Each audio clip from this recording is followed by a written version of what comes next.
ಬೀದರ್ ಜಿಲ್ಲೆಯಲ್ಲಿ ಹಲವಾರು ವರ್ಷಗಳಿಂದ ಸಾಕಷ್ಟು ಹಗರಣಗಳು ನಡೆಯುತ್ತಲಿದ್ದು, ಇತ್ತೀಚೆಗೆ ಬೀದರ್ ನಗರಾಭಿವೃದ್ಧಿ ಪ್ರಾಧಿಕಾರದಲ್ಲಾದ ಹಗರಣ ಸದ್ದು ಮಾಡಿದೆ. ಹೀಗೆಂದು ಹೇಳುತ್ತಾರೆ ಮಾಜಿ ವಿಧಾನ ಪರಿಷತ್ ಸದಸ್ಯ ಅರವಿಂದ್ ಕುಮಾರ್ ಅರಳಿ ಅವರು. ಬೀದರ್ ನಗರದ ಜಿಲ್ಲಾ ಪತ್ರಿಕಾ ಭವನದಲ್ಲಿ ಕರೆದ ಸುದ್ದಿಗೋಷ್ಠಿ ಉದ್ದೇಶಿಸಿ ಮಾತನಾಡಿದ ಅವರು, 2022ರಿಂದ 23ನೇ ಸಾಲಿನಲ್ಲಿ ನಗರದ ಪ್ರತಿಷ್ಠಿತ ಬಡಾವಣೆಗಳಲ್ಲಿ ಒಂದಾದ ಚಿದ್ರಿ ರಸ್ತೆಯಲ್ಲಿರುವ ಸಿದ್ದರಾಮಯ್ಯ ಬಡಾವಣೆ ಮತ್ತು ನೋಬಾದ್ನಲ್ಲಿರುವ ವ್ಯಾಲ್ಯೂ ಲೇಔಟ್ನಲ್ಲಿ ತಲಾ 8 ನಿವೇಶನಗಳು ಅಕ್ರಮವಾಗಿ ಹಂಚಿಕೆ ಮಾಡಲಾಗಿದೆ. ಗುನ್ನಳ್ಳಿ ಗ್ರಾಮದ ಸರ್ವೆ ನಂಬರ್ 22/2, 21/1ರಲ್ಲಿರುವ 26 ಎಕರೆ ನಿವೇಶನ ಹಂಚಿಕೆಯಲ್ಲಿ ಗೋಲ್ಮಾಲ್ ನಡೆದಿದ್ದು, ಈ ಎಲ್ಲವುಗಳ ಬಗ್ಗೆ ತನಿಖೆ ನಡೆಸಲು ವಿಧಾನ ಪರಿಷತ್ ಕಲಾಪದಲ್ಲಿ ನಾನು ಸರ್ಕಾರದ ಗಮನಕ್ಕೆ ತಂದಿದ್ದೇನೆ. ಅದಕ್ಕೆ ಮಂತ್ರಿಗಳು, ಪ್ರಾದೇಶಿಕ ಆಯುಕ್ತರ ಅಧ್ಯಕ್ಷತೆಯಲ್ಲಿ ದಿನಾಂಕ 19/8/2023ರಲ್ಲಿ ಒಂದು ತನಿಖಾ ತಂಡ ಹಾಗೂ ನಗರ ಹಾಗೂ ಗ್ರಾಮೀಣ ಯೋಜನಾ ಇಲಾಖೆ ಧಾರವಾಡ ಇವರ ಒಂದು ತನಿಖಾ ತಂಡವನ್ನು ರಚಿಸಿ ತನಿಖೆ ಮಾಡಲು ಸರ್ಕಾರ ಆದೇಶ ನೀಡಿತು. ಅದರನ್ವಯ ಸರ್ಕಾರವೂ ಕೂಡ ಕಾನೂನಿನ ಮೊರೆ ಹೋಗಿ ಈ ಹಗರಣದ ಬಗ್ಗೆ ಕೂಲಂಕುಷವಾಗಿ ಪರಿಶೀಲನೆ ನಡೆಸಿದ ಬಳಿಕ ಹಗರಣದಲ್ಲಿ ಶಾಮೀಲಾಗಿದ್ದರೆ ಹಿಂದಿನ ಬೂಡಾ ಅಧ್ಯಕ್ಷರಾದ ಬಾಬು ವಾಲಿಯವರ ವಿರುದ್ಧ ಭಾರತೀಯ ದಂಡ ಸಂಹಿತೆ 409ರನ್ವಯ ಜಾಮೀನು ರಹಿತ ಕೇಸ್ ದಾಖಲಿಸಲು ಹಾಗೂ ಇದರಲ್ಲಿ ಸರ್ಕಾರದ ಬೊಕ್ಕಸಕ್ಕೆ ಆರ್ಥಿಕ ಹಾನಿಯಾದರೆ ಅವರಿಂದ ಹಣ ವಸೂಲಿ ಮಾಡಲು ಹಾಲಿ ಬೂಡಾ ಆಯುಕ್ತರಿಗೆ ನಿರ್ದೇಶನ ನೀಡಿತು. ಆದರೆ ಹಾಲಿ ಬೂಡಾ ಆಯುಕ್ತರಾದ ಶ್ರೀಕಾಂತ್ ಅವರು ಬಿಜೆಪಿ ರಾಜಕೀಯ ಪ್ರಭಾವಿಯೊಬ್ಬರ ಸಂಬಂಧಿಯಾಗಿರುವುದರಿಂದ ಈ ವಿಚಾರವಾಗಿ ಕ್ರಮ ಕೈಗೊಳ್ಳಲು ಮೀನಾಮೇಷ ಎಣಿಸುತ್ತಿದ್ದಾರೆ ಎಂಬ ಅನುಮಾನ ವ್ಯಕ್ತವಾಗ್ತಾ ಇದೆ ಎಂದು ಅರಳಿಯವರು ಮಾತನಾಡಿ ತಿಳಿಸಿದರು. ಶಾಹೀನ್ ಕಾಲೇಜು ಎದುರುಗಡೆ ಇರುವ ಕೆರೆ ಪ್ರದೇಶದ ಅಭಿವೃದ್ಧಿಗೆ 2 ಕೋಟಿ ಹಾಗೂ ಪಾಪನಾಶ ಕೆರೆ ಮೇಲಿನ ಫುಟ್ಪಾತ್ ಅಭಿವೃದ್ಧಿಗೆ 2 ಕೋಟಿಯಂತೆ ಹಣ ಬಿಡುಗಡೆಯಾಗಿದ್ದು, ಇದರಲ್ಲಿ ಆಗಿನ ಅಧ್ಯಕ್ಷರಾಗಿದ್ದ ಬಾಬುವಾಲಿ ಅವರದ್ದೇ ಕೈವಾಡವಾಗಿರುತ್ತದೆ. ನಾನು ಹಾಲಿ ಪೌರಾಡಳಿತ ಸಚಿವ ರಹೀಂ ಖಾನ್ ಮತ್ತು ಮಾಜಿ ಎಂಎಲ್ಸಿ ರಘುನಾಥರಾವ್ ಮಲ್ಕಾಪುರೆ ಕೇವಲ ಸಭೆಗಳಿಗೆ ಮಾತ್ರ ಸೀಮಿತರಾಗಿರ್ತಾ ಇದ್ವು. ಆದರೆ ಆ ಒಂದು ಎಲ್ಲ ಅಕ್ರಮಗಳಿಗೆ ಮಾಜಿ ಬೂಡಾ ಅಧ್ಯಕ್ಷ ಬಾಬುವಾಲಿ ಹಾಗೂ ಆಗಿನ ಬೂಡಾ ಆಯುಕ್ತ ಅಭಯ್ ಕುಮಾರ್ ಪಾಟೀಲ್ ಅವರೇ ಪ್ರಮಾದ ಎಸಗಿದ್ದಾರೆ. ಇದರಲ್ಲಿ ಕೋಟ್ಯಾಂತರ ರೂಪಾಯಿ ಅವ್ಯವಹಾರ ನಡೆದಿರುವುದು ಮೇಲ್ನೋಟಕ್ಕೆ ಕಂಡು ಬಂದಿರುತ್ತದೆ. ಬೂಡಾದಲ್ಲಾದ ಅಕ್ರಮ ವಿಚಾರವಾಗಿ ಈಗಾಗಲೇ ಜಿಲ್ಲಾ ಉಸ್ತುವಾರಿ ಸಚಿವ ಈಶ್ವರ ಬಿ ಖಂಡ್ರೆ ಅವರ ಗಮನಕ್ಕೂ ಕೂಡ ತರಲಾಗಿದ್ದು, ನಾಳೆ ಅಥವಾ ನಾಡಿದ್ದು ಮುಖ್ಯಮಂತ್ರಿಗಳಿಗೆ ಭೇಟಿಯಾಗಿ ಇದರ ಬಗ್ಗೆ ತುರ್ತು ಕ್ರಮ ಕೈಗೊಳ್ಳಲು ಆಗ್ರಹ ಮಾಡ್ತೇನೆ. ಅದೂ ಸಹ ಸಾಧ್ಯವಾಗದಿದ್ದರೆ ಹೈಕೋರ್ಟ್ ಮೊರೆ ಹೋಗಿ ಕಾನೂನು ಹೋರಾಟ ನಡೆಸುವುದಾಗಿ ಈ ಮೂಲಕ ಎಚ್ಚರಿಕೆ ನೀಡಿದರು. ಸುದ್ದಿಗೋಷ್ಠಿಯಲ್ಲಿ ನ್ಯಾಯವಾದಿ ಗೌತಮ್ ವಾಗರಾಜ್ ಅವರು ಉಪಸ್ಥಿತರಿದ್ದರು. ನಾನು ಕಳೆದ 2021ರ ಮಾರ್ಚ್ನಿಂದ ಸತತವಾಗಿ ಬೂಡಾ ಆಯುಕ್ತರಿಗೆ, ಅಲ್ಲಿನ ಅಧ್ಯಕ್ಷರಿಗೆ, ಅಂದಿನ ಅಧ್ಯಕ್ಷರಾದಂಥ ಶ್ರೀ ಬಾಬುವಾಲಿ ಅವರಿಗೆ ಹಲವಾರು ಪತ್ರ ಬರೆದಿದೆ. ಈ ರೀತಿಯ ತಪ್ಪಾಗ್ತಾಯಿದೆ, ಸರಿ ಮಾಡಿರಿ, ಚೆನ್ನಾಗಿ ನಡ್ಸ್ಕೊಂಡು ಹೋಗ್ರಿ, ಪಬ್ಲಿಕ್ಕಿಗೆ ಹರಾಸ್ಮೆಂಟ್ ಮಾಡಬೇಡ್ರಿ, ಎಲ್ಲ ಹೇಳ್ಕೊತ ಬಂದೆ. ಆದರೆ ಯಾವುದೋ ಅವ್ರು ಕಿವಿಗೊಡಲಿಲ್ಲ.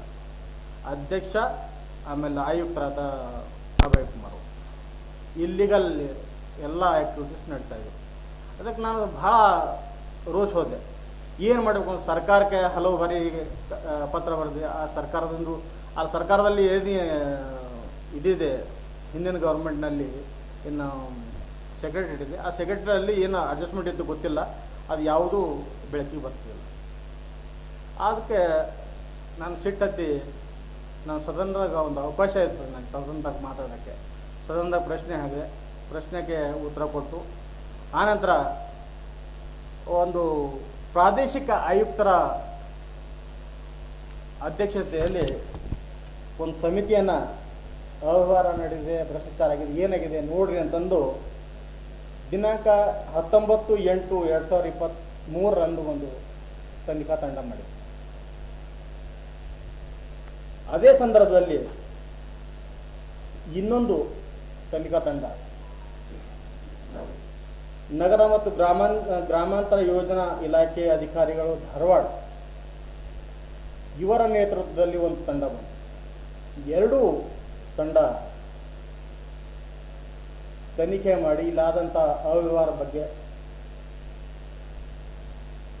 ವಿಶೇಷವಾಗಿ 22 ಗೋರ್ನಳ್ಳಿ 22/1, 22/2, 26/1 ಈ ಲೇಔಟ್ನಲ್ಲಿ ಸರ್ವೆ ನಂಬರ್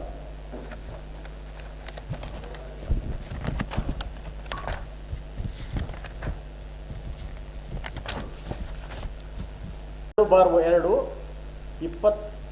21/1 ಈ ಎರಡು ಸರ್ವೆ ನಂಬರ್ ಅಲ್ಲದೆ 22/2 21/1 ಈ ಎರಡು ಲೇಔಟ್ನಲ್ಲಿ ಈ ಸುಮಾರು 26 ಎಕರೆ 17 ಗುಂಟೆನೇ ಇರಬೇಕು. ಎರಡು ಸರ್ ಇಲ್ಲಿ ಯಾವುದೇ ಗೂಢಾದ ಪ್ರಕ್ರಿಯೆ ಆಗ್ಲಾರ್ದೇನೆ ರೋಡ್ ಆಗಬೇಕು, ನೆಲ್ ಆಗಬೇಕು, ಆಮೇಲೆ ಎಲೆಕ್ಟ್ರಿಸಿಟಿ ಬರಬೇಕು, ಆ ನಂತರ ಮಾರಾಟ ಮಾಡಬೇಕು, ಹಂಚಿಕೆ ಮಾಡಬೇಕು, ಬೇರೆಯವ್ರಿಗೆ ಯಾರಿಗೆ ಕಾಲ್ ಮಾಡಿ ಹಂಚಿಕೆ ಮಾಡಬೇಕು ಪದ್ಧತಿ ಇದೆ. ಆ ಪದ್ಧತಿ ಮಾಡಲಾರ್ದೇ ಯಾವುದೂ ಅಲ್ಲಿ ರಸ್ತೆ ಇಲ್ಲ, ಎಲೆಕ್ಟ್ರಿಸಿಟಿ ಇಲ್ಲ, ವಾಟರ್ ಸಪ್ಲೈ ಇಲ್ಲ, ಅಂಡರ್ಗ್ರೌಂಡ್ ಡ್ರೈನ್ ಇಲ್ಲ. ಇಂಥ ಇಲ್ಲದ ಟೈಮ್ನಾಗ ಅವರು ಕಾಲ್ ಮಾಡಿ ಪೇಪರ್ನಾಗೆ ಇದು ಹಂಚಿಕೆ ಮಾಡಿದ್ರು. ಆ ಹಂಚಿಕೆ ಮಾಡೋ ಟೈಮಿಗೆ ನಾನು ಹೇಳಿದೆ ಇದೆಲ್ಲ ಸರಿ ಇಲ್ಲ, ಮಾಡಬೇಡ್ರಿ, ಕಂಪ್ಲೀಟ್ ಆದ್ಮೇಲೆ ಮಾಡ್ಬೇಕು. ನಾವು ಪ್ರೈವೇಟ್ ಲೇಔಟ್ ಮಾಡಿದಾಗ ಅವರಿಗೆಲ್ಲ ಕರೆಕ್ಟಾಗಿದ್ರೆ ಮುನ್ಸಿಪಾಲ್ಟಿ KWS ದಿಂದ ಎಲ್ಲ KBದಿಂದ ಸರ್ಟಿಫಿಕೇಟ್ ತೊಗೊಂಡ್ಮೇಲೆ ನಾವು ಅಪ್ರೂವ್ ಕೊಡ್ತೀವಿ. ಆ ರೀತಿ ಮಾಡೋಣ ಬೇಡ ಅಂತಂದರು. ಇವರು ನನ್ನ ಮಾತಿಗೆ ಯಾವ್ದು ಬೆಲೆ ಕೊಡಲಾರ್ದೇ ತನ್ನ ಒಂದು ಇದರಿಂದ ಏನಂತಾರೆ ಅದಕ್ಕೆ ತಮ್ಮ ಪವರ್ ಯೂಸ್ ಮಾಡೋಕ್ಕಂತ ಒಂದು ಇದ್ರ ಮಾಡಿ ಪೇಪರ್ನಾಗ ಕಾಲ್ ಮಾಡಿ ಯೂಟ್ಯೂಬ್ ಮುಖಾಂತರ ಏನೋ ಹಂಚಿಕೆ ಮಾಡ. ಆ ಹಂಚಿಕೆ ಮಾಡೋ ಪದ್ಧತಿ ಸರಿಯಲ್ಲ, ಮಾಡಬೇಡ್ರಿ ಅಂತ ಪತ್ರ ಕೂಡ ಬರೋದು. ಆ ಪತ್ರಕ್ಕೂ ಬೆಲೆ ಕೊಡಲಾರ್ದೇ ಅವರು ಅದೇ ರೀತಿ ಯಾರಿಗೆ ಬೇಕದು ಅವ್ರಿಗೆ ಕರೆಸಿ ಅವ್ರ ಹೆಸರು ಬರೆಸಿ ಅವ್ರಿಗೆ ಕೊಟ್ಟಿದ್ದಾರೆ. ಹಂಚಿಕೆ ಮಾಡೋದು ಅದಕ್ಕೆ ಏನೋ ದುಡ್ಡು ಏನಾರ ಇರ್ತಲ್ಲ. ಈಗ 4 ಲಕ್ಷ ಒಂದು ಪ್ಲಾಟ್ ಕೊಟ್ಟಿರಿ, 5 ಲಕ್ಷ ಒಂದು ಪ್ಲಾಟ್ ಕೊಟ್ಟಿರಿ. ಈಗ ಯಾರೇ ಜಾಸ್ತಿ ಜನ ಬಂತಂದ್ರೆ ಇನ್ನೂ ಹೆಚ್ಚಿಗೆ ಆಗ್ಬೋದು. ನಮ್ಮ ಇದಕ್ಕೆ ಪ್ರಾಧಿಕಾರಕ್ಕೆ ಲಾಭ ಆಗ್ತದೆ, ಇನ್ನೂ ಡೆವಲಪ್ ಮಾಡೋಕ್ಕೆ ಸಾಧ್ಯ ಆಯ್ತದೆ ಅಂದ್ರೆ ಬರ್ತಿದ್ರು. ಈಗ ನಮ್ಮ ಲೀಗಲ್ ಅಡ್ವೈಸರದ ಗೌತಮ್ ಅವ್ರು ಬಂದಿದ್ದಾರೆ. ಹಾಗೆ ಆಮೇಲೆ ಸಿದ್ದರಾಮಯ್ಯ ಲೇಔಟ್ ಚಿದ್ರಿಯಲ್ಲಿರುವ 125 ಸರ್ವೆ ನಂಬರ್, ಇದರಲ್ಲಿ ಒಂದು 8 ಸೈಟ್ಗಳಿತ್ತು, ಓಪನ್ ಸೈಟ್ಸ್. ಆಮೇಲೆ ಈ ನೌಬಾದ್ನಲ್ಲಿ ವ್ಯಾಲ್ಯೂ ಅಂತ ವ್ಯಾಲ್ಯೂ ಲಾಸ್ಟಿಗೆ ಅಲ್ಲಿ ಒಂದು 8 ಪ್ಲಾಟ್ ಇತ್ತು, ಕಾರ್ನರ್ ಪ್ಲಾಟ್ ಸೈಟು ಅನ್ಸೈಸ್ ಸೈಟ್. ವ್ಯಾಲ್ಯೂ ಅಂತ ಅದ್ರ ಹೆಸರೇ ವ್ಯಾಲ್ಯೂ. ಸಿದ್ದರಾಮಯ್ಯ ಲೇಔಟಾಗ 40-13 40-40 40-50 40-60 ಹಿಂಗೆ 9 ಸೈಟ್ ಅಲ್ಲೇ ಇದ್ದಿದ್ದು. ಬಟ್ 14-14ರಲ್ಲಿ 9 ಸೈಟು, ಆಮೇಲೆ 8 ಸೈಟ್ ಇಲ್ಲಿ ವ್ಯಾಲ್ಯೂನಾಗ ಅವು ನಾನು ಹೇಳಿದೆ ಇವು ಆಕ್ಷನ್ ಮಾಡಿ. ಕಾರ್ನರ್ ಪ್ಲಾಟ್ ಅದಾವ, ಓಪನ್ ಪ್ಲಾಟ್ ಅದಾವ, ಯಾರ ಆಕ್ಷನ್ ಮಾಡಿದ್ರೆ ಇನ್ನು ಜಾಸ್ತಿ ದುಡ್ಡು ಬರ್ತದೆ. ಇಲ್ಲ ಅಂಥೇಳಿ ಅವ್ರ ತಾನೇ ಎಲ್ಲ ಒಳ ಒಪ್ಪಂದ ಮಾಡ್ಕೊಂಡು ಒಂದು ನೋಟಿಫಿಕೇಶನ್ ಹಾಕಿದಂಗೆ ಮಾಡಿ ನಾ ಆ ನೋಟಿಫಿಕೇಶನ್ ಕೂಡ ಅಬ್ಜೆಕ್ಷನ್ ಮಾಡಿದೆ. ಆ ನೋಟಿಫಿಕೇಶನ್ನು ಈ ನಮ್ಮ ಪತ್ರಕರ್ತರೊಬ್ಬರು, ಅವ್ರ ಹೆಸರು ಹೇಳಕ್ಕೆ ಬಯಸಲ್ಲ, ಗೊತ್ತಿರ್ಬೇಕು ನಿಮಗೆ, ಅವರು ಬರೀ ಆ ಬುಡ ಆಫೀಸ್ಗೆ ಮಾತ್ರ ಪ್ರಿಂಟ್ ಹಾಕಿ ಕೊಟ್ಟಿದ್ದಾರೆ ಆ ನೋಟಿಫಿಕೇಶನ್. ಎಲ್ಲಿ ಬಹಿರಂಗ ಬರಬೇಕೆಲ್ಲೋ ಲೈಬ್ರರಿಗೆ ಬರಬೇಕು, ವಾರ್ತಾ ಆಫೀಸ್ಗೆ ಬರಬೇಕು, ಇಲ್ಲೆಲ್ಲ ಬರಬೇಕು, ಎಲ್ಲೂ ಬಂದಿಲ್ಲ. 2 ಪೇಪರ್, ಆ ಪೇಪರ್ ನಾ ದೂರು ಕೊಟ್ಟಿನಿ, ಅದು ಪ್ರಕ್ರಿಯೆ ನಡೀತದೆ. ಆ ಪೇಪರ್ ಹೆಸರು ಬೀದರ್ ಕ್ರಾಂತಿ.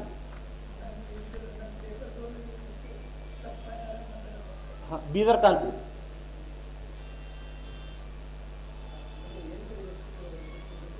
ಸರ್. ಜಾಹೀರಾತಂದ ಇದಲ್ಲ ಸಿದ್ದರಾಮಯ್ಯ ಲೇಔಟ್ ವ್ಯಾಲ್ಯೂ ಇವೆಲ್ಲ ಆ ನೋಟಿಫಿಕೇಶನ್ ಆ ಪೇಪರ್ನಾಗ ಹಾಕ್ಸ್ಯಾರ. ಆ ಪೇಪರು ಒಂದು ಬೀದರ್ ಸಂದೇಶ ಎಂಬ ಪೇಪರ್ನಾಗ, ಬೀದರ್ ಸಂದೇಶ ಪೇಪರಾಗ 2 ಕಡೆ ಬಂದಿದ್ದವು. ಕನ್ನಡ ಪೇಪರ್ ಒಂದು ಹಿಂದಿ ಪೇಪರ್ ಕೊಟ್ಟಾರ. ಆದರೆ ಕನ್ನಡ ಪೇಪರ್ನಾಗ ಬರೀ ಆಫೀಸ್ ಫೈಲಿಗೆ ಮಾತ್ರ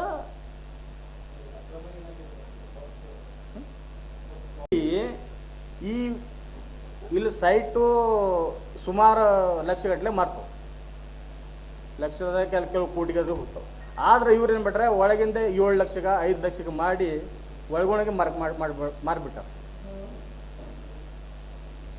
ಅದೆಲ್ಲ ನಾನು ಇದು ಮಾಡಿದಾಗ ಈ 2 ತನಿಖಾ ತಂಡಗಳಿಗೆ ನಾನು ಸರ್ಕಾರಕ್ಕೆ ಒತ್ತಾಯ ಮಾಡಿದೆ 2 ತನಿಖಾ ತಂಡದವರು ಬಂದು ಎನ್ಕ್ವೈರಿ ಮಾಡಿ ರಿಪೋರ್ಟನ್ನು ಸಬ್ಮಿಟ್ ಮಾಡಿ.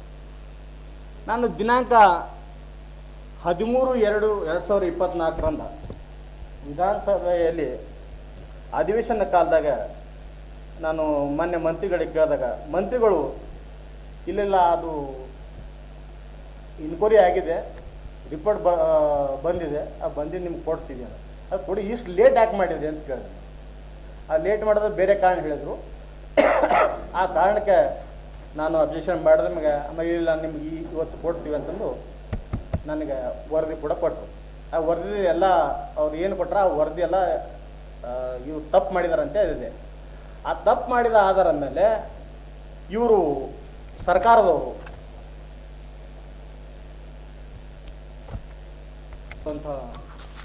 ಸನ್ಮಾನ್ಯ ಅಭಯ್ ಕುಮಾರ್ ಅವರಿಗೆ ನಿಯಮ 1957 ನಿಯಮದನ್ವಯ ಅವರಿಗೆ ಕಾರಣ ಕೇಳಿ ನೋಟಿಸ್ ಇಶ್ಯೂ ಮಾಡ್ತಾರೆ. ಇಲ್ಲ ಪಲ್ಲೆ ಕಾರಣ ಕೇಳಿ ನೋಟಿಸ್ ಕೊಡ್ತಾರೆ. ಆ ನೋಟಿಸಿಗೆ 15 ದಿವಸದಾಗ ಉತ್ತರ ಕೊಡೋದಂತಿತ್ತು. ಆದರೆ ಉತ್ತರ ಕೊಡಲಿಲ್ಲ. ಉತ್ತರ ಸ್ಪಷ್ಟ ಬರ್ದಾರ. ಉತ್ತರ ಕೊಡಲಿಲ್ಲ ಅಂದರೆ ಇದು ನೀವು ನಾವೇನ ರಿಪೋರ್ಟ್ ಬಂದ ರಿಪೋರ್ಟ್ ಸತ್ಯದಂತ ತಿಳ್ಕೊಂಡು ನಿಮ್ಮ ಕ್ರಮ ಕೈಗೊಳ್ತೀವಿ ಅಂತ ಹೇಳಿ. ಆ ನಂತರ ಅದು ಅವರು ರಿಪ್ಲೈ ಕೊಡಲಿಲ್ಲ.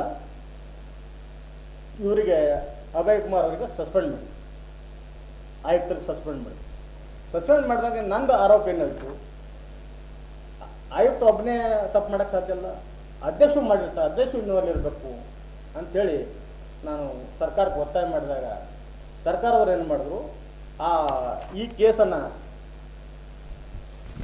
ಕಾನೂನು ವಿಭಾಗ ಕಳಿಸ್ರು. ಲೀಗಲ್ ಒಪಿನಿಯನ್ ತೊಗೊಳಕ್ಕೆ ಕಳಿಸಿದಾಗ ಅವರು ಹೌದು ಇದು ಮಾಡಿದ ತಪ್ಪಿದೆ, ಇದರಲ್ಲಿ ಅಧ್ಯಕ್ಷರು ಕೂಡ ಶಾಮೀಲಾದರೆ, ಇವ್ರ ಮೇಲೆ IPC 409 ಕ್ರಿಮಿನಲ್ ಕೇಸ್ ದಾಖಲು ಮಾಡಬೇಕಂತಂದು ಅವರು ಒಪಿನಿಯನ್ ಕೊಟ್ಟರು. ಅದೇ ರೀತಿ ಅಲ್ಲಿಂದ ನಮ್ಮ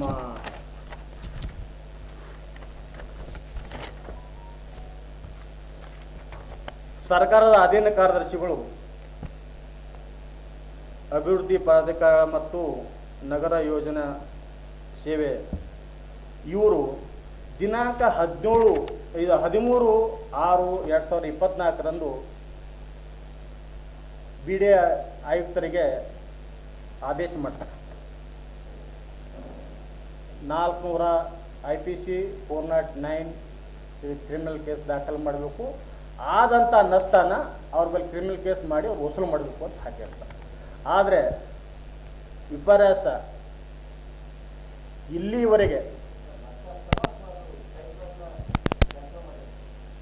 ಇಲ್ಲ, ಇದಕ್ಕೆ ಸೈಡ್ ಕ್ಯಾನ್ಸಲ್ ಮಾಡಲ್ಲ, ನಷ್ಟ ಆಗಿದ ನಷ್ಟನ ವಸೂಲು ಮಾಡಬೇಕು ಅಂತ.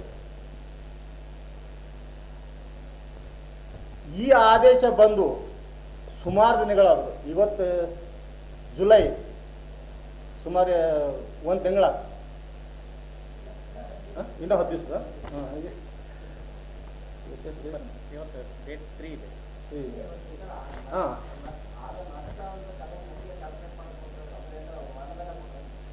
ಇಲ್ಲ, ಈಗ ಅವರು ಎನ್ಕ್ವೈರಿ ಮಾಡಿದ್ದಾರೆ. ನಾವು ಎಷ್ಟು ಆರೋಪ ಮಾಡಿದ್ವಿ ಅವೆಲ್ಲ ನೋಡಿ ಆಮೇಲೆ ಲಾಸ್ಟು ಉದ್ದೇಶಕ್ಕಾಗಿ ಇನ್ಚಾರ್ಜ್ ಮಿನಿಸ್ಟರ್ ನಾಲೆಜಿಗೆ ತಂದೆ. ಈಗ ಇನ್ಚಾರ್ಜ್ ಮಿನಿಸ್ಟರ್ ಕೊಟ್ಟಿನಿ. 2 ದಿವಸದಾಗ ಆಯುಕ್ತರು ಕೇಸ್ ಫೈಲ್ ಮಾಡಲಿಲ್ಲ ಅಂದರೆ ಅವ್ರ ವಿರುದ್ಧನೂ ಕೂಡ ನಾನು ಹೈಕೋರ್ಟಿಗೆ ಅವ್ರ ವಿರುದ್ಧನೂ ಹೋಗ್ತೀನಿ.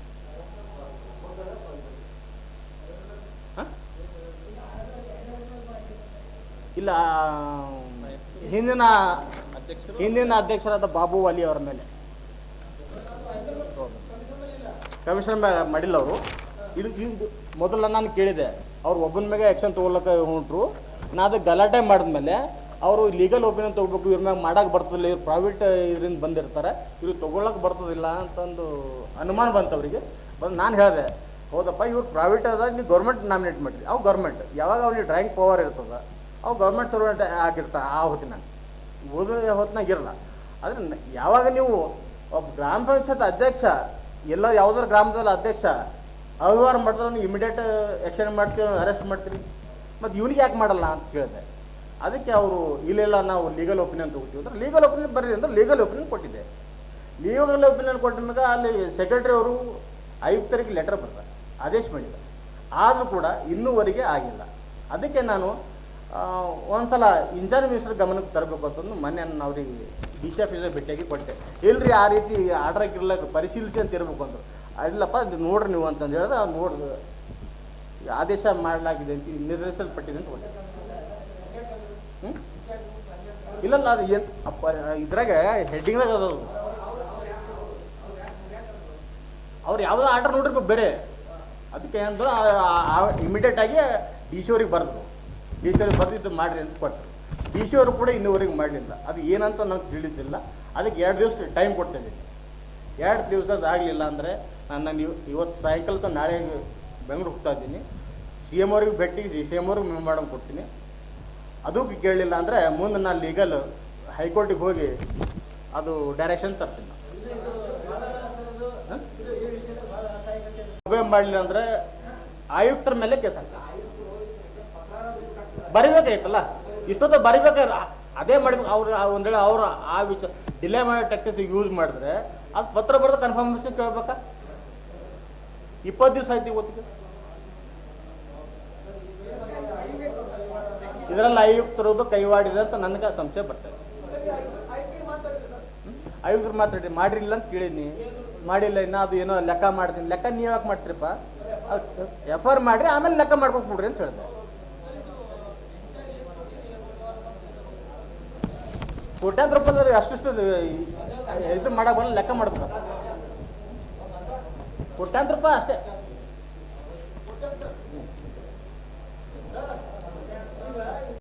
ಇಮಿಡಿಯೇಟ್ ಅವ್ರ ಮೇಲೆ ಕೇಸ್ ಆಗಬೇಕು, ಅವ್ರಿಗೆ ಅರೆಸ್ಟ್ ಮಾಡಬೇಕು, ಆಮೇಲೆ ಲೆಕ್ಕ ಮಾಡಿ ಅವ್ರ ಮೇಲೆ ಉಸುರು ಮಾಡಬೇಕು.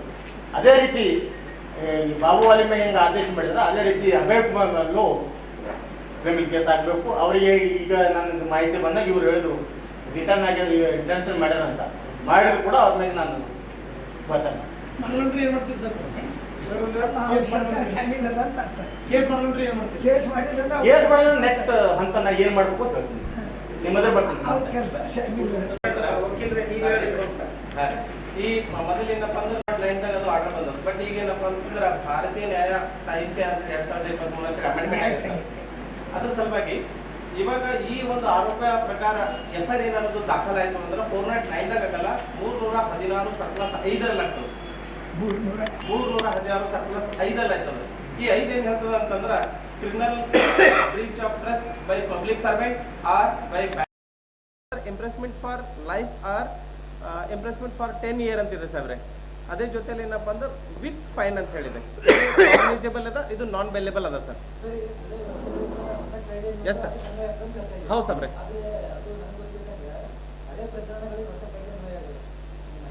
ಹೌದ್ರಿ. ಬಟ್ ಈಗ ಎಫ್ ಆರ್ ಈಗ ಇವತ್ತು ಎಫ್ ಆರ್ ಆಯ್ತು, ಇವತ್ತು ಇನ್ಸಿಡೆಂಟ್ ಇವತ್ತಾದ್ರೆ ಇದೇ ಲಾಗು ಆಯ್ತು ಸರ್. ಹೌದು ಸಾಬ್ರೆ. ಎಸ್ ಸರ್, ಎಸ್ ಸರ್, ಇದೇ ಎಫ್ ಆರ್ ಇದೇ ಕಾನೂನು ಆಯ್ತು. ಅದರಲ್ಲಿ 409 ಬಂದದ. Yes sir, yes sir. ಸ್ವಲ್ಪ ಡಿಫ್ರೆನ್ಸ್ ಇದೆ. ಬರೀ ಅದು 10 ಇಯರ್ಸ್ ಅಂತ ಹೇಳಿದ್ ಸರ್. ಈಗ ಲೈಫ್ ಇಂಪ್ರೆಸ್ಮೆಂಟ್ ಆರ್ ಫೈನ್ ಅಂತ ಹೇಳಿದೆ. 10 ಇಯರ್ ಫೈನ್ ಅಂತಿದೆ. ಐಂಡ್ ಬಿ ಇದೆ ಸರ್, ಐಂಡ್ ಫೈನ್ ಅಂತಿದೆ. ಅದಕ್ಕೆ ವಸೂಲಿ ಮಾಡುವಂತ ಶಕ್ತಿ ಏನಪ್ಪ ಅಂದ್ರೆ ಈ ಸೆಕ್ಷನ್ ಕೊಟ್ಟಾರೆ. ದೊಡ್ಡ ದೊಡ್ಡ ಅಧಿಕಾರಿಗಳು, ದೊಡ್ಡ ದೊಡ್ಡ ರಾಜಕಾರಣಿಗಳು ಸರ್ಕಾರದ ಹಣ ಇದು ಮಾಡ್ತಾ ಇದ್ರಲ್ಲ, ರಿಕವರಿ ಮಾಡೋ ಸಲುವಾಗಿ ಈ ಒಂದು ಕಾನೂನು ಜಾರಿಗೆ ತಂದ ಸರ್ಕಾರ. ಹೌದು ಸರ್, ಹೌದು ಸರ್. ನಾನು ಟೋಟಲಿ